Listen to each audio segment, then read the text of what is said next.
Bought a new car seat for the dog, although I'm probably going to use this for more than just the car, since it's a nice seat. I think it's almost like a dog bed, really. It's the Hedjogi, and this one is awesome. It took a couple of days for it to film up, so once you get it, it's all squished. It'll open up, but this is after a couple of days. It's all super nice and open. So it's a nice car seat. You can see it's got foam around the outside, and it all zippers out of there, so you can wash it. And then the pad itself, look how thick that pad is. So this is a booster seat for the little guy, and he can sit in here. I got it in a color similar to him. And then the outside is black, so it'll look good in the vehicle. It's got this nice hardware with hardware clips, metal clips. This can clip onto the seat. It's got loops here to click onto the seat belts.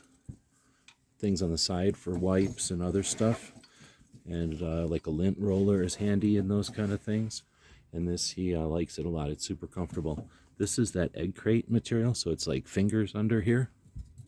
Then we'll add a pug for scale. And as you can see, he takes right to it. And he's been enjoying it ever since we bought it. Hope this helps.